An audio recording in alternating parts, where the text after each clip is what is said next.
এখন কই যাবে?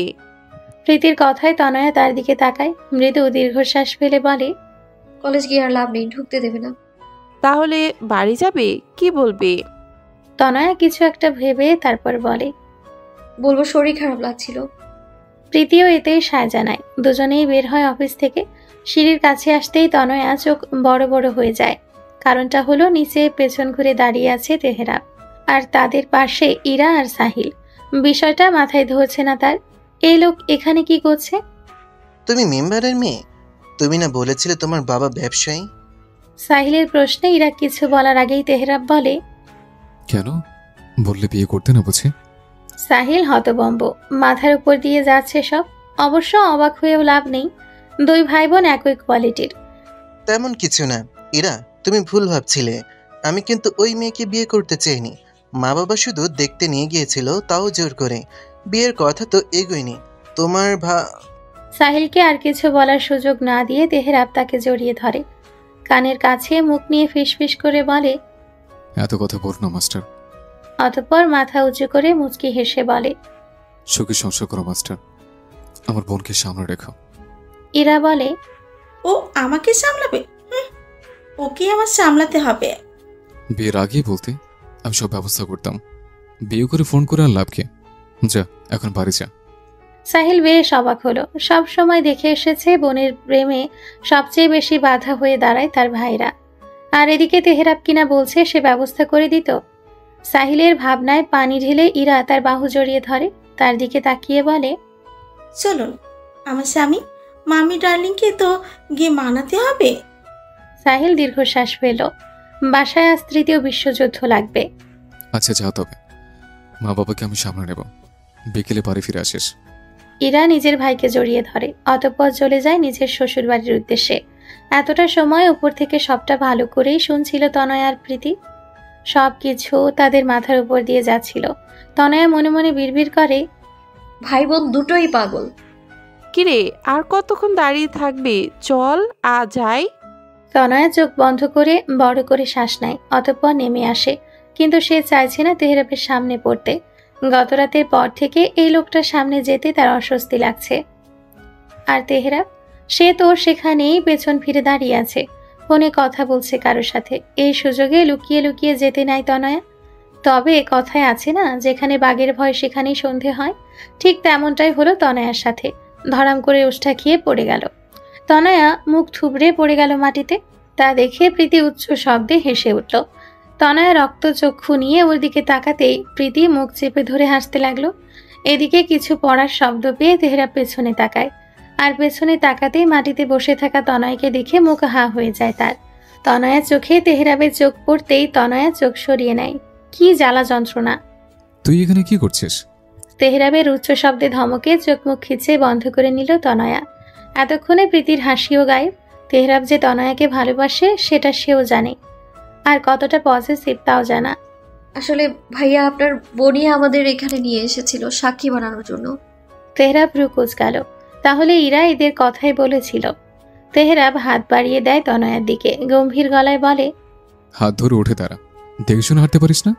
তনয়া হাত দেয় না, তাকায়ও না তেহরাবের দিকে। নিজে ওঠার চেষ্টা করতে গেলে কোমরে ব্যথা অনুভব করে।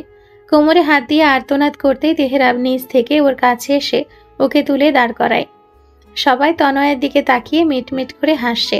সেটা দেখে তেহরাব দুষ্ট হাসে। তনয়ার কানের কাছে মুখ নিয়ে ফিসফিসিয়ে বলে, এইভাবে মাটিতে পড়ে কোমর না ভেঙে আমাকে ভালোবেসে কোমর ভাঙতে পারিস?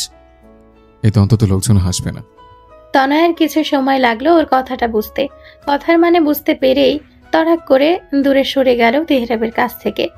অতঃপর মুখ অন্যদিকে ঘুরিয়ে নাক সিটকে বিড়বিড় করে বলে, অসভ্য লোক একটা, এতটা নির্লজ্জ কি করে হতে পারে একটা মানুষ? তেহরাব দুষ্ট হাসে, নিজের চুলগুলো পেছনের দিকে ঠেলে দিয়ে বলে, নির্লজ্জ না হলে আমার আর তোর শ্বশুর শাশুড়ি নানা নানি দাদা দাদি হবে কি করে? তনয়া দাঁতে দাঁত চেপে তেহরাবের দিকে তাকায়। তেহরাব ঠোঁট কামড়ে হাসছে। মুহূর্তেই কিছু একটা ভেবে চোখ মুখ কুচকে বিড়বিড় করে ওঠে তনয়া, অসভ্য লোক। বলেই প্রীতির হাত ধরে ঘোরাতে ঘোরাতে চলে যায় তনয়া। তেহরাবের কানে ভেসে আসে নুপুরের ক্ষীণ আওয়াজ। সে তাকায় তার এলোকেশির পায়ের দিকে, হাসি ফুটে ওঠে তার অধরে। মেয়েটা তার দেওয়া নুপুর পড়েছে। এই সামান্য বিষয়টা যে এই পাগল অশুভ নির্লজ্জ তেহরাবকে আনন্দ দিচ্ছে এক আকাশ সমান। দুপুরে রৌদ্রতাপ গা জ্বালা ধরার মতো, তার উপর গোটা রাস্তা হেঁটেই বাড়ি ফিরতে হয়েছে তনয়াকে। উঠোন পেরিয়ে বারান্দার কাছে আসতেই নজরে পড়ে বেশ কয়েক জোড়া অপরিচিত জুতো। তবে কি কেউ এসেছে? কে এসেছে? প্রশ্ন জাগলো তনয়ার মনে। এ প্রশ্নের জবাব খুঁজতে এগিয়ে গেল বসার ঘরের দিকে। দরজার সামনে দাঁড়িয়ে পর্যবেক্ষণ করলো ভেতরে থাকা মানুষগুলোকে। এই মানুষগুলো তার চেনা হয়েও অচেনা। এই মুহূর্তে তাদের এখানে দেখে অবাক হয়েছে তনয়া। ওদিকে তনয়াকে দাঁড়িয়ে থাকতে দেখে তানিয়া ডাক দেয় তাকে। ভিতরে আয়। তনয়া কিছু না বলে ভেতরে আসে, সালাম দেয় সকলকে। সোফায় বসে থাকা রফিক ও তার স্ত্রী পায়েল তনয়ের দিকে তাকালো, সালামের জবাব দিল। যা ফ্রেশ হয়ে আস। সালমার কথায় মাথা নেড়ে তনয়া বেরিয়ে গেল। এসব নিয়ে তার মাথা ব্যথা নেই। মূলত রফিক ও পায়েল এবারই এসেছে সব সম্পর্ক ঠিক করতে, আর টাকাগুলো নিয়ে এসেছে। তনয়া নিজের ঘরে আসতেই দেখতে পায় তার বিছানায় বসে আছে শিহাব। তনয়াকে দেখে সেও দাঁড়িয়ে পড়ে। তনয়া সৌজন্যমূলক হাসে। বসুন ভাইয়া, আমি ওয়াশরুম থেকে ফ্রেশ হয়ে আসছি। তনয়া ব্যাগ রেখে আলমারি থেকে কাপড় বের করে বেরিয়ে যেতে নেয়, তবে পারে না। তার হাতে টান পড়ে, ভ্রুজোড়া কুঁচকে যায়, তাকায় পেছন ফিরে। এ কি, শিহাব তার হাত ধরেছে কেন? হাত থেকে দৃষ্টি সরিয়ে তাকালো শিহাবের মুখের দিকে। শিহাবের চেহারায় কেমন অসহায়ত্বের ছাপ, কিন্তু কেন? দুজনেই বেশ খানিক সময় নিশ্চুপ রইল। অতঃপর শিহাবের হাতের বাঁধন আলগা হতেই হাত ছাড়িয়ে নিল তনয়া। প্রশ্ন করল, কিছু বলবেন? শিহাব নিশ্চুপ, তার আঁখি পল্লব তনয়ার দিকে বন্দি। তনয়ার অস্বস্তি লাগছে, সে আবারও চলে যেতে নিল। তনয়া, থামলো তনয়া, পেছন ফিরে আবার তাকালো। জি বলুন। তনয়ার কণ্ঠস্বর স্বাভাবিক, তবে এবারও কিছু বলল না শিহাব। তনয়া বুঝলো না শিহাবের নীরবতার কারণ। হঠাৎ নীরবতা ভেঙে শিহাবের ধরে আসা কণ্ঠে বলে উঠল, তনয়া, তুমি কাউকে ভালোবাসো? তনয়া চমকায়, চোখ দৃষ্টি গোলাকার হয়। জবাব কি দিবে? এই প্রশ্নের উত্তর সে নিজেও জানে না। আর শিহাব ভাই কেন এসব জিজ্ঞেস করছে? কি হলো, ভালোবাসো কাউকে? কি বলছেন এসব? হঠাৎ এমন কথা কেন জিজ্ঞেস করছেন? শিহাব মৃদু হাসল, এই হাসিতে স্পষ্ট বিষাদ। বলো না তনয়া, ভালোবাসো কাউকে? তনয়া এদিক ওদিক চোখ ফিরিয়ে বলে, আমি আসছি। দাঁড়ায় না সে, দ্রুত প্রস্থান করে। শিহাব চেয়ে রয়। তবে কি তার ধারণাই ঠিক? তার ভালোবাসার মানুষেরও ভালোবাসার মানুষ আছে? ইস, তীক্ষ্ণ ব্যথা অনুভব হলো শিহাবের বুকের মাঝে। না না, তনয়া কাউকে ভালোবাসে না। নিজেকে নিজেই সান্ত্বনা দিল। আদৌ কোনো লাভ হলো? শান্ত করতে পারলো নিজেকে? আজ থেকে না তোমার মিলে যাওয়ার কথা। সারাদিন কোথায় ছিলে? সবে বাড়ি ফিরেছে তেহরাব, এসেই মায়ের প্রশ্নের সম্মুখীন হতে হলো তাকে। থামলো সে, এগিয়ে গেল তাসলিমার কাছে, জড়িয়ে ধরল শক্ত করে। তাসলিমার রাগে ফুঁস করে উঠল, তোমার স্বামীর ফরমাশ খাটলাম, এখন খেতে দাও। সরো, যাও তো। এত রং ঢং ভালো লাগে না। সারাদিন খাওয়া নাওয়া খবর থাকে না, এখন এসে আহ্লাদ দেখাচ্ছে। তেহরাব গা ছেড়ে বসে পড়ল সোফায়, শরীর এলিয়ে চোখ বন্ধ করে নিল। একবার বিয়েটা করিয়ে দাও, তখন বউকে নিয়ে আহ্লাদ করবো। তাসলিমা রেগে যায়, তার ছেলেটা এমন কেন? সোফা থেকে কুশন ছুঁড়ে মারে তেহরাবের দিকে। কাম নেই জাম নেই, বিয়ে বিয়ে লাগাইছে। বিয়ে করে খাওয়াবি কি বউকে? তেহরাব চোখ খুলে তাকায় তার মায়ের দিকে, দুষ্ট হেসে বলে, আমি আছি না, আমাকে খাবে। খেপে যায় তাসলিমা, রেগে ফুলদানি হাতে নিতেই তেহরাব চট করে উঠে দাঁড়ায়। আরে আরে মা আমার, ওটা রাখো। বিয়ের আগে আমার বউকে বিধবা বানাতে চাইছো নাকি? বলেই দৌড়ে ওপরে চলে যায় তেহরাব। তাসলিমা ফোঁস করে শ্বাস ফেল। এই ছেলেটা এত বাচ্চামুখ করে! ইস, মেয়েটা তো হস্টেলে পড়াশোনা করছে, যেখানে যাওয়ার কথা ছিল তেহরাবের। অথচ দু বাপ ছেলে মিলে কি সলা পরামর্শ করে থেকে গেল এখানে, কে জানে। ঘরে এসে বিছানায় বসে পড়ল তেহরাব। আজ বড্ড বেশি গরম পড়েছে। পা উঠিয়ে ক্ষত জায়গাটা দেখে নিল, না ঠিকই আছে এখনো। হঠাৎ কিছু একটা মনে পড়তে ওয়ার্ড্রোবের সামনে গিয়ে দাঁড়ায়। কিছু কাগজপত্র বের করে দেখতে শুরু করে। পকেট থেকে ফোন বের করে কল করে কাউকে। ওপাশ থেকে কিছু বলতে সে নিজে বলে ওঠে, হুম, কাউকে বলা দরকার নেই। কালকে হয় আমরা নয় সোহেলের দল। সারাটা অনেক করেছে, চাঁদাবাজি বন্ধ না করলে কালকে ওদের একদিন কি আমাদের যতদিন লাগে। অতঃপর কল কেটে দেয় তেহরাব। মাথা ধরেছে তার। কাগজপত্রগুলো গুছিয়ে একটি ফাইলে রেখে গোসলে চলে গেল সে। দীর্ঘ শাওয়ার শেষে মাথা মুছতে মুছতে ঘরে আসে তেহরাব। টি টেবিলে খাবার রাখা, আর সামনে তার মা খাবার বাড়ছে। তেহরাব মুচকি হেসে বসে পড়ে মায়ের পাশে। তাসলিমা মুখ গোমরা করেই তেহরাবের মুখে ভাত তুলে দেয়। তেহরাব মুখে নেয়। আজ তার মা একটু বেশি চটে আছে। বিষয়টা কি? কি হয়েছে ইউসুফ সরকারের বউ? আমার ছেলে কি তোমাকে বকেছে বৌমা? তাসলিমা দাঁত কটমট করে তাকায়। তেহরাব নিজের হাসি চেপে বলে, আমার ছেলেটাও না একদম বাচ্চা স্বভাবের। কিছু মনে করো না বৌমা, স্বামী স্ত্রীর মাঝে একটু একটু ঝামেলা লেগেই থাকে। কিছুটা গম্ভীর ভাব নিয়ে বলে তেহরাব।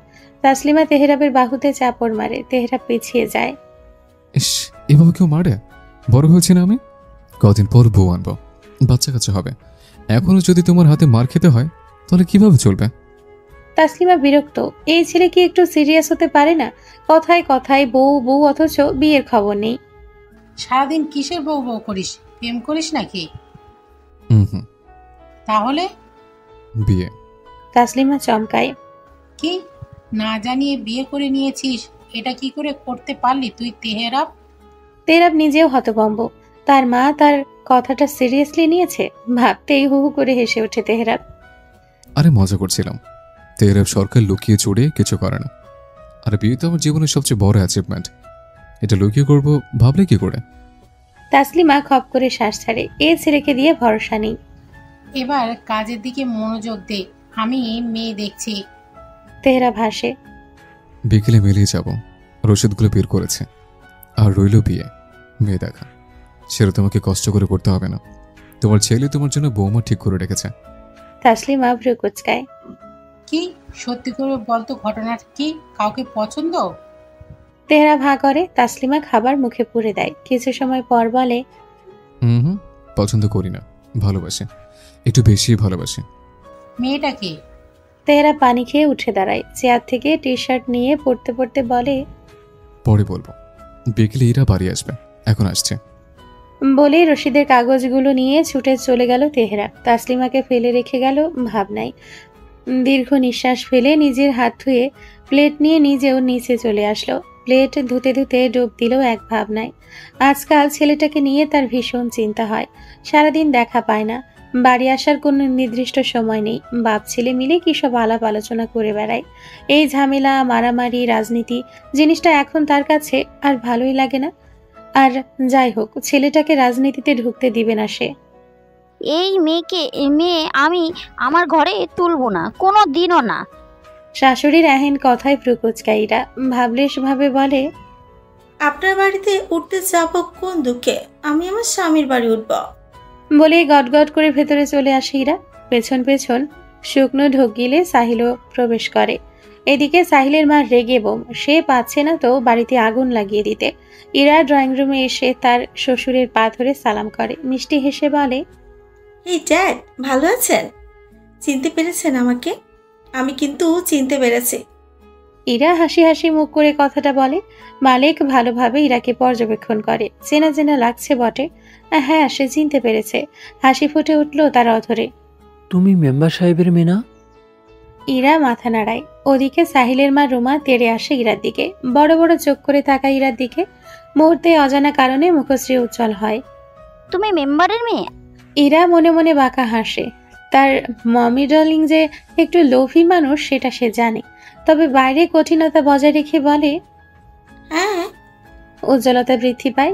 ইরা সহ সাহিলও বুঝতে পারে বিষয়টা। আর মালিক, সে কি তার সহধর্মিণীকে চিনে না? খুব ভালো করেই চিনে। আগে বলবে না মা? এভাবে কেউ বিয়ে করে আমাদের বলতে পারতে, আমরা সব ব্যবস্থা করতাম। হাসি হাসি মুখ করে কথাটি বলে রুমা। ইরা আড়ালে হাসে। অতঃপর তার দিকে গম্ভীর দৃষ্টিতে তাকিয়ে বলে, এখন বলছি, আমার বাড়িতে সম্বন্ধ পাঠাবেন, রাজি করানোর দায়িত্ব আমার। তবে খবরদার, আমার মা বাবা যদি জেনেছে আমি আর আপনার ভীতু ছেলে আগে বিয়ে করেছি, তাহলে আপনার খবর আছে। ইরা চোখ সরিয়ে তাকায় মালিকের দিকে। মুচকি হেসে বলে, আমি সসম্মানে এই বাড়ির বউ হতে চাই। আপনাদের গুণধর ছেলে বোধহয় এই জন্মে নিজের ভালোবাসার কথা আপনাদের বলতে পারবে না, তাই এই কাজটা করতে বাধ্য হলাম, ক্ষমা করবেন। মালিক দীর্ঘশ্বাস ফেলে। কিছুটা মনক্ষুণ্ণ হয়েছিল বই কি, তবে এখন কমে গিয়েছে। মালিক ইরার মাথায় হাত রাখল। জন্ম মৃত্যু বিয়ে সব আল্লাহর হাতে। তুমি ভালো থাকলেই আমাদের খুশি। ইরা হাসল।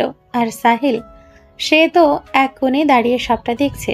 সবটা এত সহজে মিটে যাবে কল্পনার বাইরে ছিল তার। ইরা শেষবারের মতো রুমার দিকে তাকালো, মুচকি হেসে বলল, সো মমি ডার্লিং, দেখা হচ্ছে খুব শীঘ্রই। বলেই বেরিয়ে যায় ইরা। সাথে সাহিলও বোকা বোকা হেসে বেরিয়ে আসে। ওদিকে রুমার উচ্ছ্বাস দেখে কে? সে তো ভাবছে ইরার কথা। মেম্বারের মেয়ে বলে কথা, মেয়েকে তো ভালোই গয়নাগাটি দিবে, সাথে জায়গা জমি। ভাবতেই মনটা নেচে উঠে তার। গোসল করে ঘরে বসে তনয়া। তার চাচা চাচিরা এখনো যায়নি। অবাক করা বিষয়, নিজের ঘরে আসতে দেখতে পেল তানহা কাপড় চোপড় বের করছে। কিন্তু এই দুপুরবেলা তানহা এখানে কি করছে? নিজের মাথায় থাকা গামছা দরজায় মেলে দিতে দিতে তানহাকে প্রশ্ন করলো, স্কুল পালিয়ে এসেছিস? হুম, আজকে একটা গন্ডগোল হয়েছে স্কুলে, তাই ছুটি দিয়ে দিয়েছে। তানহা কাপড় বের করতে করতেই কথাটা বলল। তনয়া ভ্রু কুচকে তাকালো তানহার দিকে। ওদের স্কুলে আবার কি হলো? কিসের গন্ডগোল? তানহা তনয়ার সামনে এসে দাঁড়ালো, ভাব নিয়ে বলল, সে অনেক কাহিনী। কি কাহিনী বল শুনি। তানহা বিছানায় বসলো, তনয়াও চেয়ারে বসলো মুখোমুখি। সেদিন বলেছিলাম না, মানবিক শাখার একটা মেয়ে প্রেমিক নিয়ে পালিয়েছে, ঋতু করে নাম। ওই মেয়ে আজ স্কুলে এসেছিল। কামারপাড়ার ফজলু স্যারের ছেলে পারভেজকে চেনো? ওই ছেলের সাথেই পালিয়েছিল, কিন্তু ছেলেটা নাকি ওকে বিয়ে না করে রাত কাটিয়েছে। মানিকগঞ্জেই ফেলে রেখেই চলে এসেছিল। ঋতু গতকাল কোনো রকম বাড়ি ফিরে বাসায় মায়েরও খেয়েছে, কিন্তু মান সম্মানের বিষয়, তাই স্কুলে এসেছিল ফজলু স্যারের সাথে কথা বলতে। স্যার তাদের অপমান করে বের করে দিতে চাইলে ঋতুর আব্বু আম্মু ঝামেলা করে লোকজন এনে। হেড স্যারও খেপে গেছে। আর কি, এখন ওসব নিয়ে গন্ডগোল হচ্ছে। আমাদের ছুটি। মনোযোগ সহকারে প্রত্যেকটি কথা ভালো মতো শুনল তনয়া। মানুষ কতটা খারাপ হতে পারে ভালোবাসার নাম করে। ছিছি। সবচেয়ে ইন্টারেস্টিং বিষয় কি জানিস? তানহা ভ্রু নাচিয়ে মৃদু হেসে প্রশ্ন করে। তনয়া শান্ত দৃষ্টিতে তাকিয়ে বলে, কি? তানহা গর্ব করে বলে, এই ঘটনার জন্যই তো সেদিন তেহরা ভাই পারভেজকে মেরেছিল। বেশ করেছে। সাদে কি তাকে এত ভালো লাগে? তনয়া আরো বেশি আশ্চর্য হয়। সেদিন এই কারণে তেহরা ভাই ওখানে মারামারি করেছিল, আর সে কিনা উল্টো তাকেই খারাপ ভাবলো। নিজের ভাবনার প্রতি নিজেরই রাগ হলো। চোখ তুলে তাকালো তানহার দিকে। তুই জানলি কি করে এসব? তানহা ভাব নিয়ে বলে ওঠে, আমি জানবো না তো কে জানবে? কোথায় কেন কি হয় সব কিছুর খবর এই তানহা রাখি, বুঝলি মেরে বেহনা? আর সেটা যদি হয় তেহরা ভাই, তাহলে তো আরো বেশি। শেষ কথাটা ফিসফিস করে বলে তানহা। অগত্যা কানে যায় না তনয়ার। তানহা নাচতে নাচতে জামাকাপড় নিয়ে বেরিয়ে যায় ঘর থেকে। তনয়া কিং কর্তব্য বিমূর ন্যায় বসে থাকে। কারো পায়ের শব্দে ধ্যান ভাঙে তনয়ার। পেছন ফিরে দরজার দিকে তাকাতে নিজের মাকে দেখতে পায়। হাসি ফুটে ওঠে অধরে। তানিয়ার হাতে খাবারের প্লেট। খাবারটা রাখলো টেবিলের ওপর। খাবারটা খেয়ে নে, ওষুধগুলোও খেয়ে নিস।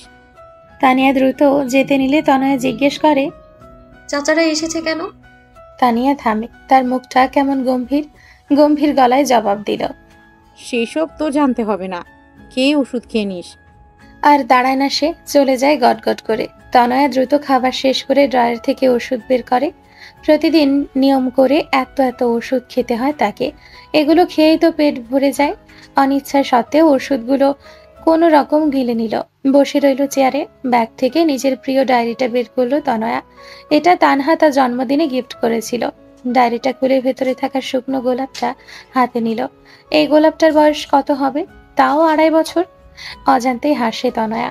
গোলাপটা দিয়েছিল তেহরাব। কোনো কথা নেই, বার্তা নেই। হুট করে কোত্থেকে উড়ে এসে হাতে ফুলটা ধরিয়ে দিয়ে চলে গিয়েছিল।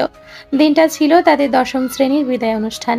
স্কুলের সভাপতি হওয়ায় তেহরাবের বাবা প্রধান অতিথি ছিলেন। সেদিন তেহরাবও এসেছিল, তবে বাবার সাথে অনুষ্ঠান দেখতে নয়, একটা ছেলেকে মারতে। ফুলটা সেদিন না চাইতেও বাড়ি অব্দি নিয়ে এসেছিল। ফুল যে তার ভীষণ প্রিয়। মুচকি হেসে ফুলটা আগের জায়গায় রেখে দিল। ডায়েরিটা ব্যাগে রেখে উঠে দাঁড়ালো। এখানে ভালো লাগছে না, পুকুর পাড়ে গিয়ে বসবে এই ভেবেই বের হয় তনয়া। বাড়ির পাশেই পুকুর। তার চারদিকে আম গাছ ছায়া হয়ে আছে, আর পুকুরের সামনে দিয়ে সরু রাস্তা, যেখানে দিয়ে সচরাচর বাইক আর মানুষ হাঁটা চলার জন্য ব্যবহার করে, তাও খুব কম। পুকুর পাড়ে এসে দেখে সেখানে আগে থেকেই বসে আছে শিহাব। তনয়া একবার ভাবলো থাক, যাবে না। আবারও ভাবলো সমস্যা কি গেলে, তাই চলে আসলো। সিঁড়ির দুপাশে বসার জায়গা, এক পাশে শিহাব বসে আছে, অপর পাশে গিয়ে তনয়া বসে। শিহাব চমকায় তনয়াকে এখানে দেখে। এখানে একা একা কি করছেন? তনয়া হাসি মুখে প্রশ্ন করে। শিহাবের এতটা সময় দ্বিধাগ্রস্ত মুখশ্রী উজ্জ্বল হয়। স্মিত হেসে বলে, একা কোথায়, আমি আছি তো। তনয়ার হাসির বেগ বাড়ে, মুগ্ধ হয় শিহাব। আমি তো সবে মাত্র আসলাম, এতটা সময় তো একাই ছিলেন। তোমার আসা যাওয়া তো লেগেই থাকে, তোমাকে তো সারাদিনই আমি আমার পাশাপাশি কাছাকাছি অনুভব করি। বড্ড বাজেভাবে ভেসে গেছি আমি। শিহাবের বিড়বিড়ানো কথা শুনতে পেল না তনয়া, উল্টো জিজ্ঞেস করলো, কিছু বললেন? শিহাব মৃদু হেসে মাথা নাড়ে। তনয়াও কিছু বলে না। এখানে প্রচুর বাতাস, আপাতত তনয়ার ভেজা চুলগুলো সেই বাতাসে উঠছে, দুলছে, স্পর্শ করছে। সেই পানি দৃষ্টি শিহাবের, তা খেয়াল করেনি তনয়া। এই বোকা পাখির প্রতি যে কেউ কতটা দুর্বল সে খেয়াল কি সে রাখে? তনয়া। তনয়া সেভাবেই বসে থেকে সাড়া দেয়। শিহাব আড়ালে দীর্ঘশ্বাস ফেলে। সামনের সপ্তাহে চেক আপ আছে, রবিবার সোমবার তরি পড়বে। আমি ফোন করলে বলিয়া চলে এসো। এবার তনয়া তাকায় শিহাবের দিকে, ঠোঁটে লেগে থাকা মৃদু হাসি মিলিয়ে গেছে। চোখ নামিয়ে বলে, আচ্ছা। আবারও দুজনে চুপ, দুজনের দৃষ্টির সামনে, যেখানে দূর দূরান্তে শুধু সবুজে ছড়াছড়ি ধান ক্ষেত। একটা কথা বলবো? তনয়া আবারও শিহাবের দিকে তাকায়। লোকটার কথা বলার ধরন খুব সুন্দর। বলুন। শিহাব কিছু সময় তাকিয়ে রইল তনয়ার চোখের দিকে, তারপর বলে, গতকাল রাত তোমাকে বাইরের থেকে ঢুকতে দেখলাম, এত রাতে কোথায় গিয়েছিলে? অন্তরাত্মা কেঁপে ওঠে তনয়ার, এই ভয়টাই পাচ্ছিল। তার মানে শিহাব কি সবটা দেখে ফেলেছে? ছি! তনয়া শুকনো ঢোক গিলে এদিক ওদিক তাকাতে থাকে। এখন কি বলবে সে? তেহরাবের কথা শোনাটাই ভুল ছিল। এখন তো কান্না পাচ্ছে তার। কি হলো? তনয়া চমকে ওঠে, নিজেকে স্বাভাবিক দেখানোর চেষ্টা করে বলে, মানে আসলে রাতে ওয়াশরুমে যাব বলে রুম থেকে বের হয়েছিলাম, হঠাৎ নজর পড়লো গেটের দিকে, গেটটা খোলাই ছিল, ওইটাই বন্ধ করতে গিয়েছিলাম। পরে দেখি বাইরে থেকে কেমন শব্দ আসছিল, তাই বাইরে গিয়েছিলাম। তনয়া শিহাবের দিকে তাকালো, দেখে তো মনে হচ্ছে হয়তো বিশ্বাস করছে। শিহাব কিছুটা কপাল কুঁচকে বলে, ও কাল গিয়েছো আর যাবে না। রাত করে একা একা বাইরে যাও, এত সাহস পাও কোথায়? রাতে এমনিতেও গ্রামের কিছু ছেলেরা নেশা করে ঘুরে বেড়ায়, আর যাবে না। তনয়া বোকা বোকা হাসলো, মাথা নাড়িয়ে সম্মতি জানায়। যাক বাবা, এই যাত্রায় বেঁচে গিয়েছে। চলো এখন বাড়ি যাই। শিহাবের কথা শুনে তনয়া উঠে দাঁড়ায়। সকালে পড়ে যাওয়ায় মাজার ব্যথাটা আবারও চিলিক দিয়ে উঠল। পড়ে যেতে নিলে শিহাব দ্রুত তনয়ের বাহু ধরে দাঁড় করায়। ব্যস্ত কণ্ঠে শুধালো, আরে আস্তে, কি হয়েছে? তনয়া সোজা হয়ে দাঁড়ায়। শিহাব ছেড়ে দেয় তাকে। তেমন কিছু না, আপনি যান, আমি আসছি। শিহাবও আর কথা বাড়ায় না, এগিয়ে যায় সামনের দিকে। পেছন পেছন তনয়া পা বাড়ায়। অথচ গোটা বিষয়টা দূর থেকে যে কেউ একজন লক্ষ্য করেছে সেটা কেউ খেয়াল করেনি ব্যক্তির অগ্নিচক্ষু, যা জ্বালিয়ে পুড়িয়ে ছারখার করে দিতে পারে সবকিছু। পুকুরের সামনে দিয়ে যাওয়া রাস্তাটাতে বাইকে বসে এতক্ষণ যাবৎ তনয়া আর শিহাবকে দেখছিল তেহরাব, আর এটাও দেখেছে তার এলোকেশিকে অন্য কেউ স্পর্শ করছে। এতেই নিজের নিয়ন্ত্রণ হারিয়ে ফেলেছে সে। চোখ বন্ধ করে বাম হাত দিয়ে নিজের ঘাড় ঘষতে লাগলো। এই মুহূর্তে তাকে শান্ত হতে হবে। সে একটা কাজে যাচ্ছে, প্রথম কাজ। কিন্তু না, নিজের রাগটা নিয়ন্ত্রণ করতে পারছে না। বড় বড় করে শ্বাস ফেলছে, যেন এই নিঃশ্বাসেই পুড়িয়ে মারবে তনয়াকে। চোখ খুলে তেহরাব দত্তে দত খিচে বলে, সব হিসাব তোলা রইল তনয়া, তোকে আমি আমার ভালোবাসার দহনে পুড়িয়ে মারবো, ছারখার করে দেবো সব। একবার হাতে পাই তোকে, তোর নিস্তার নেই। অনেক জ্বালিয়েছিস আমাকে, অনেক। অতঃপর নিজের বিগড়ে যাওয়া মস্তিষ্ককে কোনো রকম আয়ত্তে এনে বাইক স্টার্ট দিল সে। আজ থেকে সে কাজের প্রতি মনোযোগী হবে। শুরুর দিনটাতে কোনো ঝামেলা করে বসুক, এটা সে চায় না। তনয়ার হিসাবটা না হয় পরে তুলে নিবে। চালের মিলের সামনে এসে বাইক থামে তেহরাবের। বাইক এক কোনায় রেখে চলে আসে হারুন ব্যাপারীর কাছে। মূলত ওর সবটা উনিই দেখাশোনা করেন সারাদিন। শুধু টাকা হিসাব আর শ্রমিকের পারিশ্রমিকের কাজটা ইউসুফের কাছে ছিল। তিনি ব্যস্ত মানুষ, বাসায় বসে যতটুকু করা যেত করত। এতে অবশ্য অনেক চুরিও হতো, যেমন যেখানে এক গাড়িতে 50 বস্তা চাল নিত সেখানে বলতো 45টা। তাই দিন শেষে হিসেবে বড়সড় গড়বড় দেখা যেত। কিন্তু এখন থেকে সবটা তেহরাবই তদারকি করবে। কখন কয় বস্তা ধান আসছে, কয় বস্তা চাল যাচ্ছে, শ্রমিকদের পারিশ্রমিক সব নিজে করবে। তেহরাব হারুনের কাছে এসে দাঁড়ালো। চাচা, আজ কত করে ধান এসেছে? হারুন নিজের পান খাওয়া লাল টকটকে দাঁত বের করে হাসে।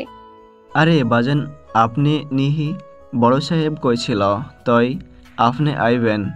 তেহরাব গম্ভীর কণ্ঠে আবারও বলে, এখন থেকে রোজ আসবো। এখন বলুন, সকালে কয় বস্তা ধান এসেছিল? হারুন পানের পিচকি ফেলে বলল, আজকে 6 গাড়ি আইছিল, হইব 250 খানেক, কম বেশি হইতে পারে। তেহরাব মাথা নাড়ল। চলে আসলো গোডাউনে। প্রতি রবিবারে ধান আসে, সপ্তাহখানেক ভরে প্রসেসিং চলে, তারপর তা পাঠানো হয় কোম্পানিতে। তারা সেগুলো প্যাকেটজাত করে বাজারে সাপ্লাই করে। আজ নতুন করে ধান এসেছে, সেগুলোর প্রসেসিং শুরু হলে আবারও নতুন করে আনা হবে ধান। গোডাউন থেকে বস্তায় করে চালগুলো ট্রাকে উঠানো হচ্ছে। আপাতত সবকিছুই পর্যায়ক্রমে পর্যবেক্ষণ করছে তেহরাব। তাকে ব্যস্ত থাকতে হবে, না হলে এই তনয়ার কথা মনে পড়লে তার মাথা খারাপ হয়ে যাবে। হিসাব নিকাশে বসে পড়ল তেহরাব। গত 1 সপ্তাহে সব ডেটা রসিদ আকারে আছে, সেগুলো খাতায় তুলল। আজকে কত বস্তা বের হলো তাও হিসাব করলো। এমন সময় ফোন বেজে উঠল। ফোন হাতে নিয়ে দেখে তার বাবা। এই সময় বাবার ফোন। একটু অবাক হলো, রিসিভ করলো তেহরাব। হ্যাঁ বাবা, হলো। ওপাশ থেকে কিছু একটা শুনে হাত থেকে কলমটা পড়ে গেল তেহরাবের। অস্থির কণ্ঠে বলে উঠল, আসছি আমি, এখন আসছে। কল কেটে দিল। খাতাটা টেবিলের ড্রয়ারে রেখে দ্রুত বেরিয়ে আসলো মিল থেকে। বাইকে চেপে বসলো। তেহরাবকে প্রচুর অস্থির লাগছে। ছেলেটা রীতিমতো ঘামছে। অতঃপর ফুল স্পিডে বাইকে স্টার্ট দিয়ে ছুট লাগালো কোথাও। কে জানে আবার নতুন করে কি হলো। হাসপাতালে কেবিনে বসে আছে তেহরাব। চোখে মুখে গম্ভীর ভাব, ভাবনায় মত্ত সে। ইউসুফ শুয়ে আছে বেডে, সবে জ্ঞান ফিরল তার। নার্স এসে বসিয়ে দিয়ে গেছে। তেহরাব, ইউসুফ ডাকলো। তেহরাব তাকালো তার বাবার দিকে। বলো। আমি বাসায় যাব, এখানে ভালো লাগছে না। তেহরাব চোখ বন্ধ করে নিল। চোখের সামনে দিয়ে তার মা বাবার বয়স বাড়ছে, সাথে বাড়ছে তেহরাবের ভয়, হারানোর ভয়। এই যেমন আজ তার বাবা স্ট্রোক করেছে। বাইরে বাইরে নিজেকে স্বাভাবিক দেখালেও ভেতরে ভেতরে কষ্ট হচ্ছে। তার বাবা যে শুধু তার বাবা নয়, তার ভালো খারাপের একমাত্র সঙ্গী। শুনেছিস? তেহরাব খপ করে শ্বাস ছাড়ে, তাকায় ইউসুফের দিকে। এত কি নিয়ে টেনশন করো? এবার এসব কাজ বাজ ছাড়ো। সারাদিন এত এত চাপ নিয়ে ঘুরলে তো স্ট্রোক করবে। তেহরাবের গম্ভীর কণ্ঠস্বর শুনে ইউসুফ হাসে। বয়স বাড়ছে তো, রোগ ব্যাধি তো হবেই। তেহরাব উঠে দাঁড়ালো। মাকে এখনো কিছুই বলেনি, চিন্তা করবে। তোমাকে এখন ছেড়ে দেব, বাড়ি যাও, তারপর সব বলবো। তোমার কাজ কি করে বন্ধ করে দেখে নিও। তেহরাব ইউসুফকে কিছু বলার সুযোগ না দিয়ে বাইরে চলে আসে। পার্টি অফিসের কিছু লোকজন আছে এখানে। ডাক্তারের সাথে কথা বলে ইউসুফকে নিয়ে বেরিয়ে আসলো তেহরাব। গাড়িতে বসিয়ে দিল, সাথে ফাহিমও এসেছিল। ফাহিম, বাবাকে নিয়ে বাড়ি যা, আমার একটা কাজ আছে। তেহরাব যেতে নিলে ইউসুফ পিছু ডাকে। কই যাচ্ছিস? বাড়ি যাবি না? তেহরাব পিছু তাকায় না, যেতে যেতে বলে, যাও তোমরা, আমি আসছি। অতঃপর ফাহিম ইউসুফকে নিয়ে বাড়ির উদ্দেশ্যে ছুটল। তেহরাব বাইকে চেপে ছুটল অন্য পথে। সন্ধে পেরিয়ে রাত নেমেছে, অন্ধকার নেমেছে সর্বত্র। পড়তে বসেছে তনয়া ও তানহা। তনয়া রুটিন দিয়ে দিয়েছে, সামনের মাস থেকেই উচ্চ মাধ্যমিক শুরু। হাতে তেমন সময় নেই, সব মিলিয়ে 15-16 দিন হবে। এমনিতে সবকিছুই মোটামুটি শেষ, এখন শুধু রিভাইজ করবে। আচ্ছা আপু, তুই কখনো কারোর উপর ক্রাশ খাসনি? পড়ার মধ্যেখানে তানহার এমন প্রশ্নে বিরক্ত হয় তনয়া। ভ্রুজোড়া কুচকে বলে, পড়তে বসেছিস, ভালো করে পড়, আবুল তাবুল কথা বাদ দে তো। আরে বল না, ক্রাশ আছে? তনয়া নিজের বইয়ের দিকে মনোযোগ দেয়, গম্ভীর মুখে জবাব দেয়, না। তানহা আশাহত হয়, তার বোনটা রসকস ছাড়া। আপু, একটা কথা বলি। না। তনয়া তৎক্ষণাৎ জবাব। তানহা গাল ফুলিয়ে আবার বলে, শোন না। তনয়া এবার নিজের বইটা বন্ধ করে তানহার দিকে গম্ভীরভাবে তাকালো। বল, কি বলবি? তানহা মৃদু লজ্জা পাওয়ার ভান করে বলে, আমার একটা ক্রাশ আছে। তনয়া হতভম্বের ন্যায় তাকিয়ে রইল। কি? হ্যাঁ তো ক্রাশ আছে। জানিস ছেলেটা হেব্বি দেখতে, যেমন অ্যাটিটিউড তেমন চালচলন, চেহারার কথা বাদই দিলাম, পুরাই সুপার হিরো। তনয়া তানহার কপালে চাটি মেরে রাগী কণ্ঠে বলে। পড়ালেখা বাদ দিয়ে এইসব দাঁড়া, মাকে বলছি। তানহা ঠোঁট উল্টায়। আরে আরে রাগ করছো কেন? ভালো লাগতেই পারে, সেটা কি আমার দোষ? তনয়া কিছু বলতে যাবে তার আগেই দেখতে পায় তার মা তাদের ঘরে আসছে, তাই দুজনেই চুপ হয়ে যায়। মুখ গুজে বইয়ে তানিয়া ঘরে আসে। তনয়া চল আমার সাথে। তানিয়ার গম্ভীর কণ্ঠস্বর শুনে ভড়কে যায় তনয়া। হঠাৎ কি হলো? তার মা তাকে ডাকছে কেন? কোথায় যাব? তানিয়া একইভাবে জবাব দেয়। বসার ঘরে চল। আম্মু আমি যাব না। মাঝখানে তানহার কথা শুনে তানিয়া তার দিকে তাকায়। না চুপচাপ পড়। আর তোকে কি এখন নিয়ন্ত্রণ করে ডাকতে হবে? মায়ের কড়া আওয়াজ পেয়ে এবার তনয়া উঠে দাঁড়ালো। বুক তার ধকধক করছে। হঠাৎ তাকে কেন ডাকছে? মায়ের পিছু পিছু বসার ঘরে আসে তনয়া। ভেতরে শুধু সালমাই বসে আছে। তানিয়া গিয়ে বসলো সালমার পাশে। তনয়াকেও বসতে বলল। তনয়া বসলো, তবে ভেতরে ভেতরে ভয় হচ্ছে তার। সালমা এবার মুখ খুলে। তোর সিট তো তোর আমার বাসার ওই দিকে পড়েছে, তাই আমরা চাইছিলাম তুই পরীক্ষা ওখান থেকেই দে। তনয়া নিশ্চুপ, এতে তারই সুবিধা। এত ভংচং না করে আসল কথা বলে না পা, এত আমতামতা করার কি আছে? তানিয়ার ঠেস মারা কথায় সালমা চোখ গরম করে তাকায় তার দিকে। সালমা নিজেই তনয়ার পাশে গিয়ে বসলো। তনয়ার হাত জোড়া নিজের হাতের মুঠোয় নিয়ে বলল। তোর বড় চাচা এসেছিল আজ। ছোটবেলায় রফিকের মেয়ে রাফার সাথে আমার বড় ছেলে প্রত্যয়ের বিয়ে ঠিক করে রেখেছিলাম। মাঝখানে এত ঝামেলা হয়ে গিয়েছে। আজ রফিক সব ঠিক করতেই এসেছিল, আর প্রত্যয় রাফার বিয়ের কথাটাও বলতে এসেছিল।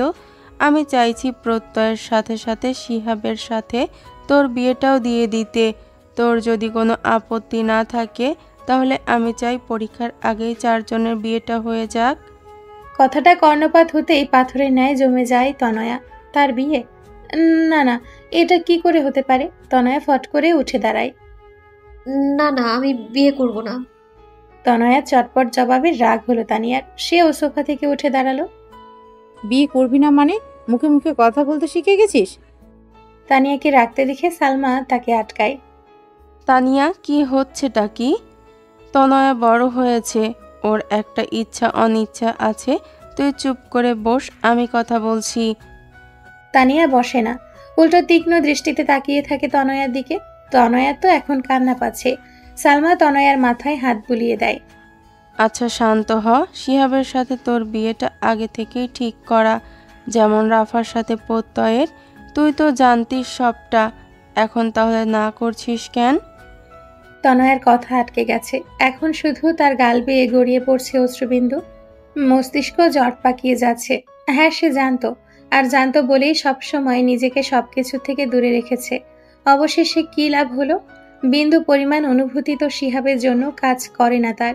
উল্টো এক আগন্তুক এসে তার অনুভূতিগুলো দখল করে নিয়েছে। না চাইতেই তেহরাব নামক মানুষটার প্রতি দুর্বল হয়ে পড়েছে সে। চোখের সামনে যে আর কিছুই দেখতে পাচ্ছে না।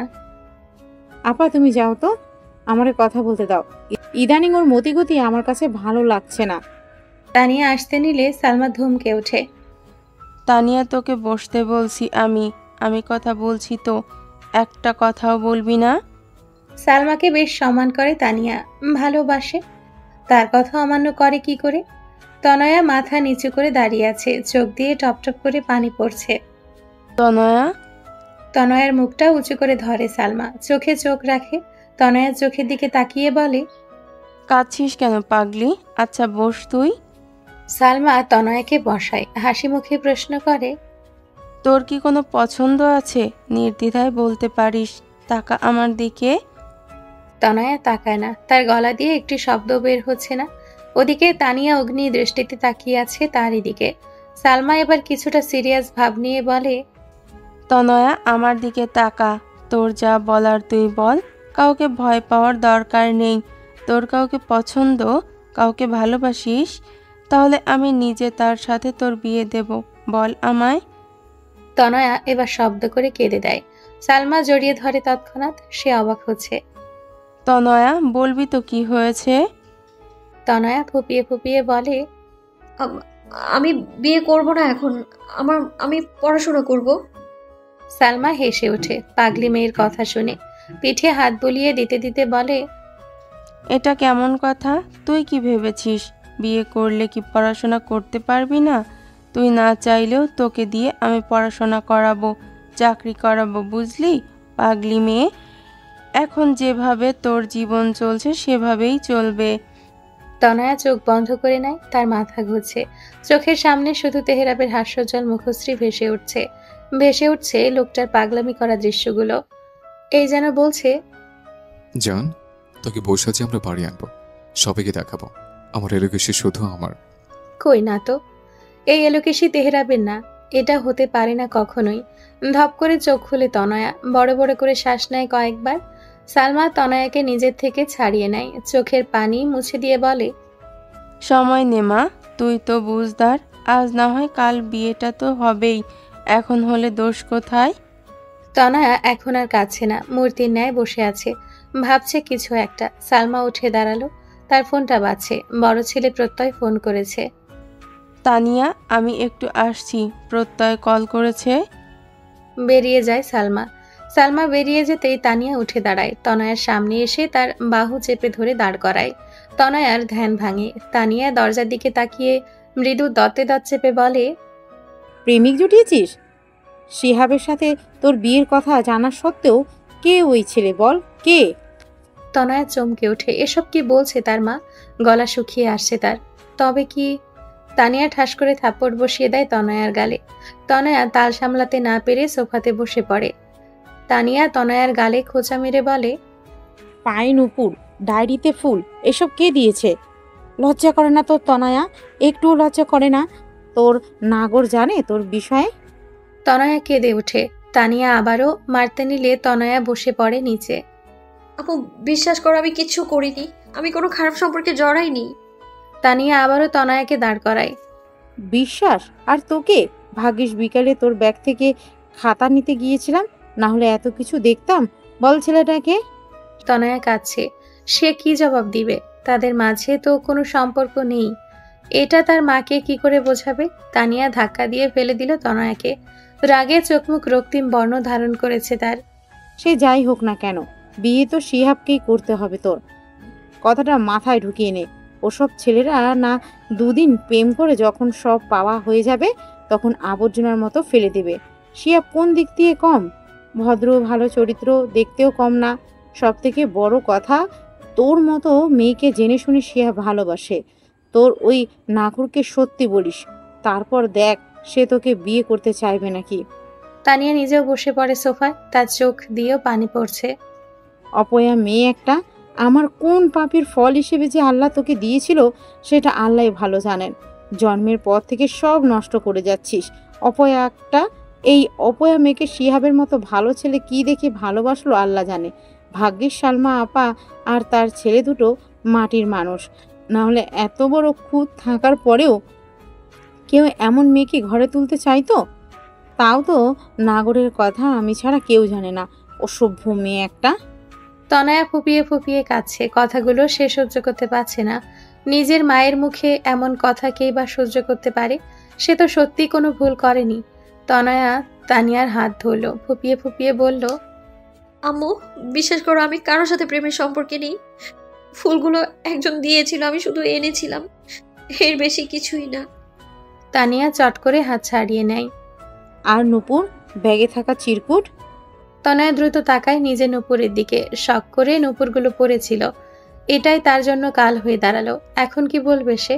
তনয়াকে চুপ থাকতে দেখে তানিয়া ঝাঁঝালো কণ্ঠে বলে ওঠে, কাল থেকে প্রাইভেট যাওয়া বন্ধ, কলেজও যেতে হবে না। সামনের সপ্তাহের মধ্যেই বিয়ের তারিখ ঠিক করব, তারপর যা ইচ্ছে কর। তোর মতো মেয়ে আমার দরকার নেই।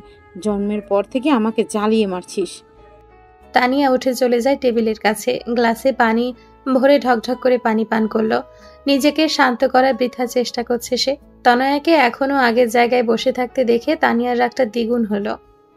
মরা কান্না জুড়েছিস কেন? সবাইকে জানাতে চাচ্ছিস? যা ঘরে যা। তনয়া এক নজর মায়ের দিকে তাকিয়ে বেরিয়ে আসলো বসার ঘর থেকে। ছুটে চলে আসলো নিজের ঘরে, দরজা বন্ধ করে শুয়ে পড়ল বিছানায়। আচমকা এমন হওয়ায় তানহা ভ্রু কুঁচকাল। হঠাৎ তার বোনের আবার কি হলো জিজ্ঞেস করতে চাইলো, আবার ভাবলো থাক, দরকার নেই, হয়তো নিজেই বকা খাবে, তাই আবারও নিজের পড়ায় মনোযোগ দিল। একের পর এক তনয়াকে কল করে যাচ্ছে তেহরাব, অথচ তনয়ার ফোন বন্ধ। অবশ্য এটা নতুন নয়, প্রায় সময় এই মেয়ে ফোন বন্ধ করে রাখে। আজ এমনিতেই তেহরাবের মনটা ভালো নেই, সারাদিন যা সব হলো, ভালো থাকবেই বা কি করে। আপাতত তনয়ের বাড়ির পেছনে রাস্তায় বাইক নিয়ে বসে আছে মিনিট 30 যাবৎ। একবার ভাবছে এক্ষুনি তনয়ের বাড়ি চলে যাবে, কিন্তু এটা করা যাবে না। এদিকে তারও যে মন বসছে না, অস্থির অস্থির লাগছে। বাইকে বসেই বাইকে লাথি মারল, নিজের রাগটা সংযত রাখতে পারছে না। এত জ্বালাস কেন আমার তনয়া? ফোনটা খোল না জান, আমার কষ্ট হচ্ছে, একটু কথা বল। ফোনের দিকে তাকিয়ে অস্থির কণ্ঠে কথাগুলো আওড়ায় তেহরাব। তাতে কি তনয়া কি ফোন খুলবে, কথা বলবে তার সাথে? রিংটোনের আওয়াজ কানে আসতেই ঠোঁটে হাসির রেখা দৃশ্যমান হয়। ভাবল তনয়া, কই, এটা তো তনয়া না, বরং ইরার নাম্বার। আশাহত তেহরাব চোখজোড়া বন্ধ করে নিল, কলটা রিসিভ করে কানে ধরল। হ্যাঁ বল। ওপাশ থেকে ইরা স্বাভাবিক কণ্ঠেই বলল, আম্মু বাড়ি আসতে বলেছে তোকে, ওইদিকে সাহিলের মা বাবাও কাল আসবে, বাসায় তোকেই সবটা সামলাতে হবে। তেহরাব শুনল, বিপরীতে কোনো জবাব দিল না। তার দৃষ্টি তনয়াদের বাড়ির দিকে, মাথা ব্যথা করছে তার। হ্যালো, কি হলো শুনছিস? আসছি আমি। ইরাকে আর কিছু বলার সুযোগ না দিয়ে কল কেটে দেয়। বড্ড বেশি অস্থির লাগছে। নিজের শার্টের 3 নাম্বার বাটনটা খুলে দিতে দৃশ্যমান হয় একটি চেন, যেখানে ইংরেজিতে টি লেখা, লকেট। শেষবারের মতো এক নজর তনয়াদের বাড়ির দিকে তাকিয়ে বাইক স্টার্ট দেয়। কাল বরং কলেজের সামনে গিয়েই দেখা করবে। অথচ এই পাগলা প্রেমিক পুরুষটি যে জানতেও পারল না তার এলোকেশির সাথে আদৌ তার সাক্ষাৎ হবে কিনা। দরজায় কড়ানাটার শব্দ পেয়ে দরজা খুলে দেয় তানহা। তনয়া সেই আগের মতোই চোখ বন্ধ করে শুয়ে আছে। দরজার বাইরে তানিয়া, সে ভেতরে দৃষ্টি রেখে তানহাকে বলল, খেয়ে আয়, তোর ফুপি অপেক্ষা করছে। তানহা তাকায় তনয়ার দিকে। আপু খাবে না? তানিয়া তনয়ের দিকে তাকিয়ে বলে, তুই যা। তানহার খটকা লাগে, আর চোখে একবার তনয়া ও একবার তানিয়ার দিকে তাকায়। কিছু তো একটা হয়েছে। ছাগলের মতো দাঁড়িয়ে আছিস কেন, যেতে বলছি না? ধমক খেয়ে তানহা বেরিয়ে যায় ঠিকই, তবে তার খুঁতখুতানি আরো বেড়ে যায়। তানহা যেতেই তানিয়া দরজা আটকে দেয়, বিছানার সামনে এসে দাঁড়ায়। তনয়া ওপাশ ফিরে আছে। উঠ। তনয়া একদম শান্ত, উঠে বসলো, তাকালো তার মায়ের দিকে। তানিয়া এক নজর তনয়ের শান্ত ও থমথমে মুখের দিকে তাকিয়ে চোখ ফিরিয়ে নিল, কণ্ঠে গম্ভীরতা এনে বলল, শিহাব তোর সাথে কথা বলতে চাইছে, উঠোনে দাঁড়িয়ে আছে, খবরদার এমন কিছু বলেছিস যে শিহাব এই বিয়েতে অমত করেছে, তো তোর একদিন কি আমার একদিন। তনয়া চেয়ে থাকে তানিয়ার দিকে, হঠাৎ প্রশ্ন করে, আমাকে অনেক বেশি ভালোবাসো তাই না?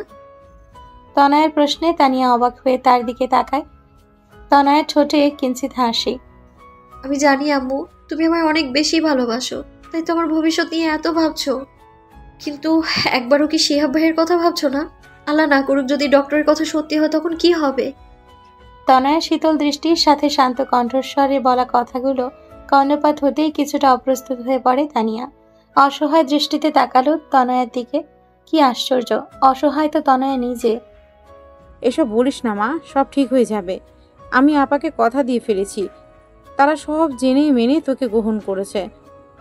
এখানে আমার তো আপত্তি থাকার কথা না। তনয়া মাথা নিচু করে হাসে। তারা তো আশায় আছে আমি সুস্থ হয়ে যাবো এই ভেবে, কিন্তু যদি না হয় তখন? ধরলাম ফুপি বা শিহাব ভাইয়া তবুও মেনে নিল, কিন্তু আমি জেনে বুঝে কারো জীবনটা নষ্ট করতে চাই না।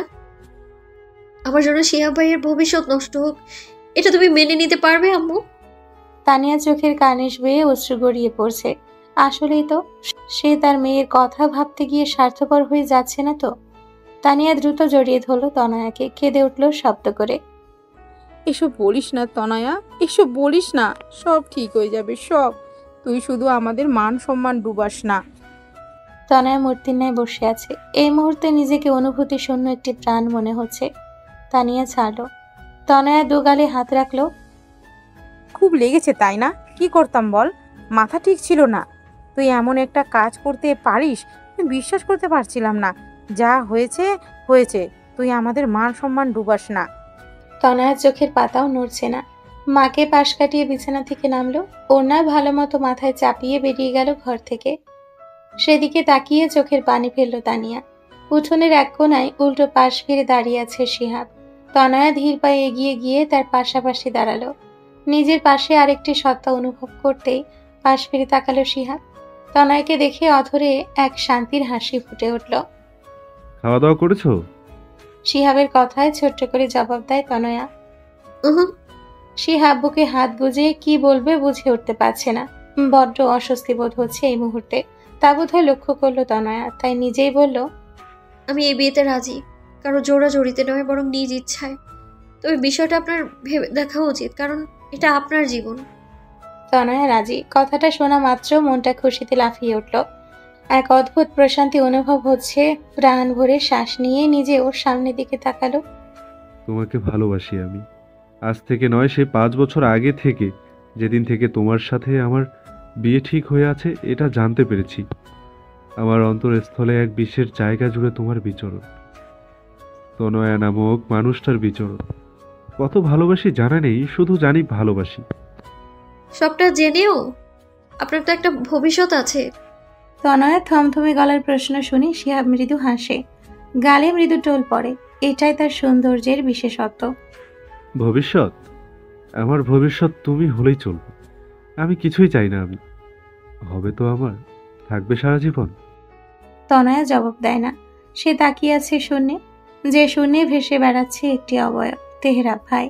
নিজের অজান্তেই মন দখল করা তেহরাব ভাই। চোখ বন্ধ করে নিল তনয়া। কান্নাগুলো বেরিয়ে আসতে চাইছে, চেপে রাখলো গলায়। শুধু বলল, আমি বিয়েতে রাজি। সাথে সাথেই দুফোঁটা জল গড়িয়ে পড়ল গাল বেয়ে। চারপাশ অন্ধকারাচ্ছন্ন হওয়ায় এ অশ্রু দেখতে পারল না পাশে দাঁড়িয়ে থাকা শিহাব। শুধু এক তীক্ষ্ণ অসহনীয় যন্ত্রণা অনুভব করলো তনয়া।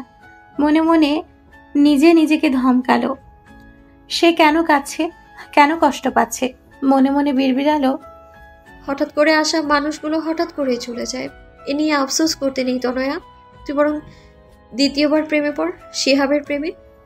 আর এক মুহূর্ত দাঁড়ালো না তনয়া, চলে গেল বাড়ির দিকে। এদিকে শিহাব ভাবলো তার তনয়া বুঝি লজ্জা পেয়েছে। হাসলো সে। ড্রয়িং রুমে বসে আছে তেহরাব, ইরা, তাসলিমা আর ইউসুফ। ইউসুফকে কি আর ঘরে বেঁধে রাখা যায়? এতদিন পর বাড়ি আসলাম, অথচ তোমরা কেমন মরা মানুষের মতো বসে আছো, তা ভাল লাগে না। ইরার কথা শুনে ইউসুফ হাসে। আমি আছি তো, তোর মা ভাই তো আজ মুখে কুলু পেটে বসেছে। তুই আমার সাথে কথা বল, কেমন চলছে পড়াশোনা? ইরা এসে ইউসুফের পাশে বসে, জড়িয়ে ধরে আলতো করে। ভালো। অনার্স 2য় বর্ষের পরীক্ষা শেষ হয়েছে কদিন আগে, তাই তো ছুটি পেয়েছে। ইউসুফ মেয়ের মাথায় হাত বুলিয়ে দিতে দিতে তাসলিমার দিকে তাকালেন। তার বউটা মুখ ফুলিয়ে বসে আছে, চোখে মুখে চিন্তার ছাপ। বিষয়টা বুঝতে পেরে ইউসুফ তাসলিমাকে উদ্দেশ্য করে বললেন, তুমি বেহুদা চিন্তা করতেছো। এই দেখো আমি একদম ফাইন, অন্তত তোমার ছেলের থেকে বেশি। শেষ কথাটা তেহরাবের দিকে তাকিয়ে বলল, যে কিনা চোখ বন্ধ করে সোফায় হেলান দিয়ে বসে আছে। তাসলিমা তেহরাবকে লক্ষ্য করলো। ছেলেটা বাড়ি আসার পর থেকে একটা কথাও বলছে না, শুধু ওষুধগুলো রেখে সোফায় বসে পড়েছে। তাসলিমা তেহরাবকে ধাক্কা দেয়। কি হয়েছে তোর, মাথা ব্যথা করছে? তেহরাব ছোট্ট করে জবাব দেয়। এতেই ফোঁস করে উঠেন তাসলিমা। মাথা তো ব্যথা হবেই, সারাদিন বাইক নিয়ে টুটু করলে মাথা ব্যথা করবে না আবার? তাসলিমার কথা শুনে পাশ থেকে ইরা খিলখিলিয়ে হেসে ওঠে। মায়ের দিকে তাকিয়ে বলে, হ্যাঁ, তোমার লজিক আছে। আমার মাথা ব্যথা হলে সেটার দোষ মোবাইলের, ভাইয়ার হলে বাইকের, বাবার হলে চায়ের, শুধু নিজের বেলাতে 7 গুণ মাফ। বলে আবারও হাসতে লাগলো ইরা। তাতে যোগ দিলেন ইউসুফ। তাসলিমা তেলে বেগুনে জ্বলে উঠলেন। আমি তো তোদের মতো শুয়ে বসে থাকি না, সংসারে কত কাজ থাকে। তোর হিসেব আছে, বিয়ে কর, তারপর বুঝতে পারবি। করে নিয়েছি তো। হট করে বলা কথায় নিজেই ভরকে যায় ইরা। মুখ ফসকে কি বলে ফেললো সে। তাসলিমা ভ্রু উঁচিয়ে ইরার দিকে তাকিয়ে আছে। মেয়ের কিছু সময় আগেই বলা কথাটা বোঝার চেষ্টা করছে। ইরা বুঝতে পারলো সে ভুল জায়গায় ভুল কথা বলে ফেলেছে। মেকি হাসলো সে। তেহরাবের মাথাটা সত্যিই ব্যথা করছে, অনেক বেশি, হয়তো জ্বর আসবে। তার ওপর এসব কোলাহল তার মাথা যন্ত্রণা বাড়িয়ে দিচ্ছে। চোখ খুলে সোজা হয়ে বসল তেহরাব, চেহারায় গম্ভীরতা ও সিরিয়াসনেসের সংমিশ্রণ। আমার একটা কথা আছে। তেহরাবের গম্ভীর কণ্ঠস্বর শুনে সকলের দৃষ্টিপাত হলো তার দিকে। তেহরাব তার মা ও বাবার দিকে এক পলক তাকিয়ে বলল, এরা বড় হচ্ছে, এবার বিয়ে নিয়ে চিন্তা ভাবনা করা উচিত। তাসলিমা আর ইউসুফ কিছুটা অবাক হলো। তেহরাব হঠাৎ এসব বলছে, সেদিকে পাত্তা না দিয়ে তেহরাব আবার বলল, আমার একজন বন্ধু আছে, কলেজের প্রফেসর।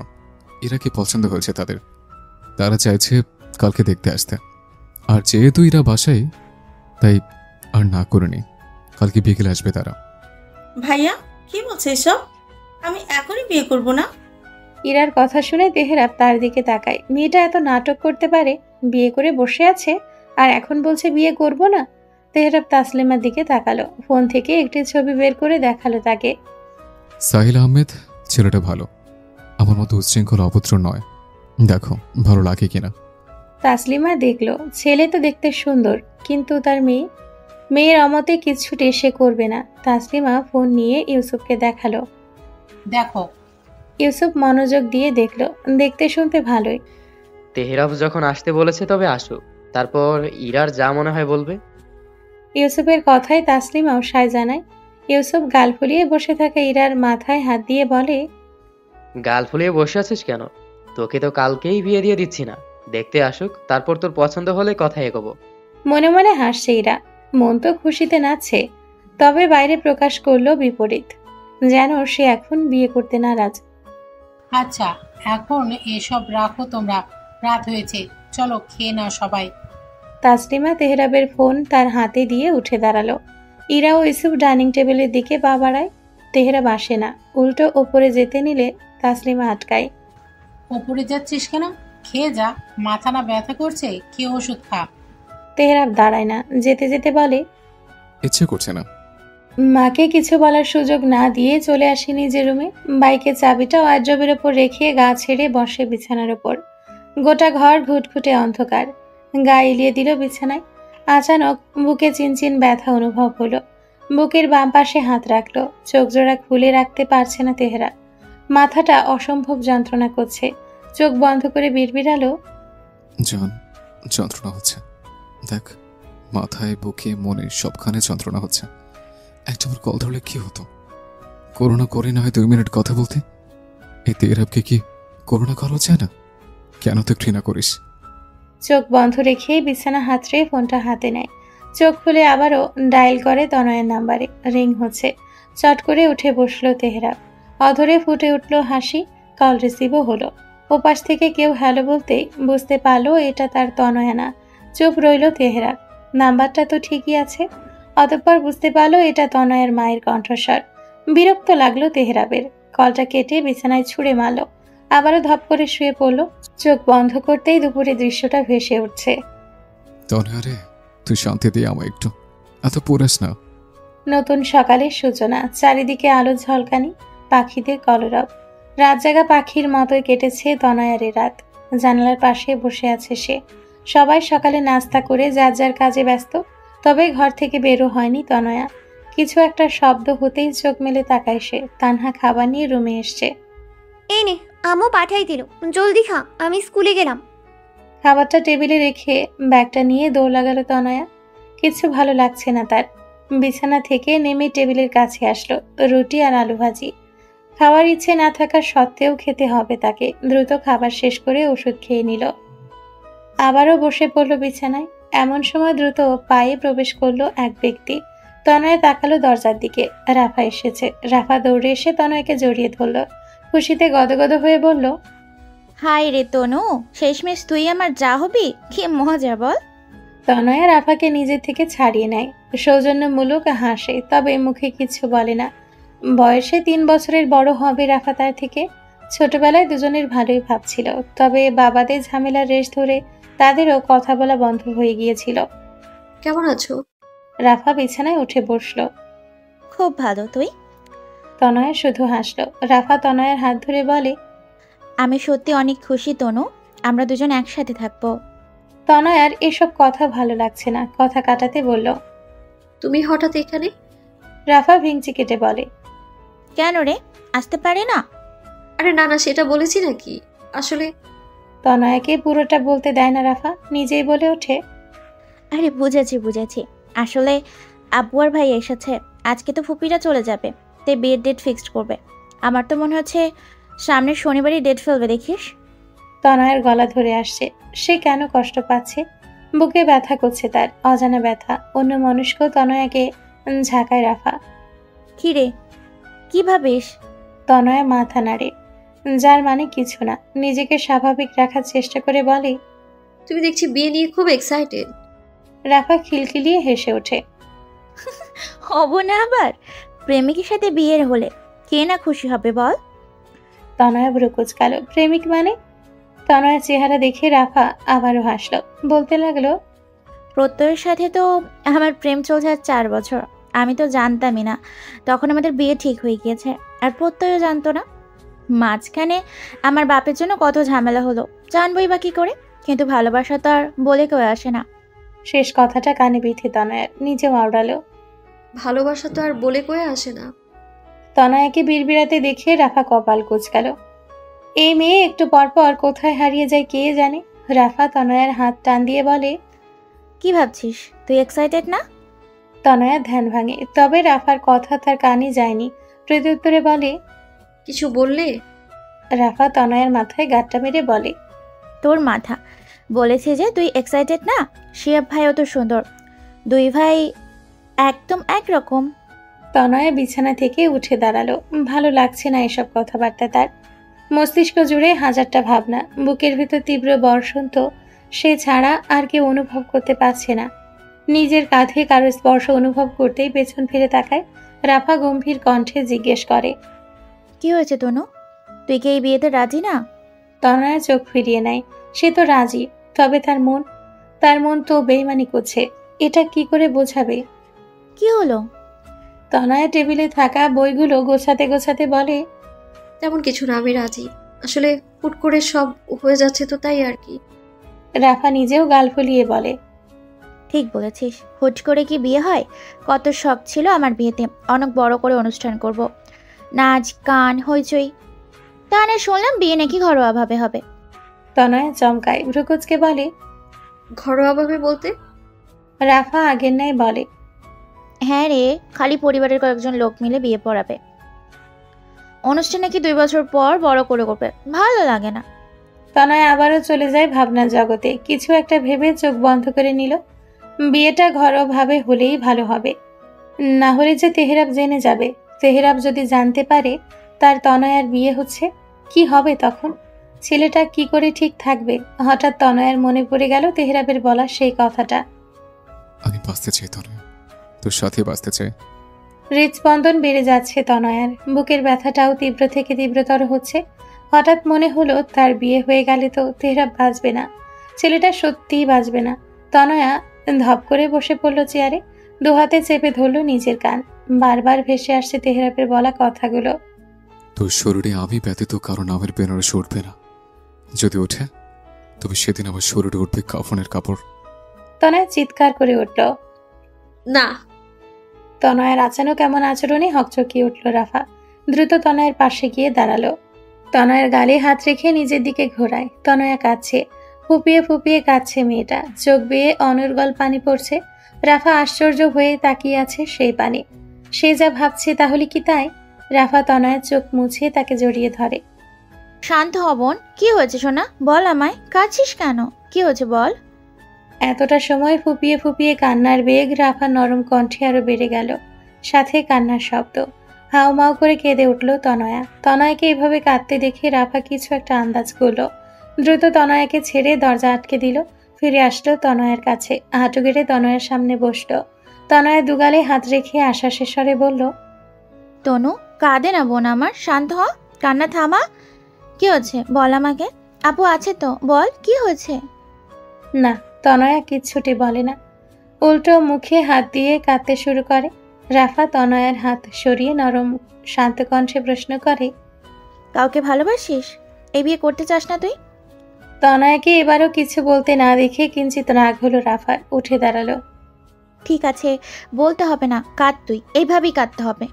তনয়া অশ্রুসিক্ত দৃষ্টি নিক্ষেপ করে রাফার দিকে, কান্না মিশ্রিত কণ্ঠে বলে, আপু লোকটা বাঁচবে না, আমার বিয়ে হয়ে গেলে লোকটা বাঁচবে না, সত্যি মরে যাবে, লোকটা পাগল, আমি কি করবো আপু?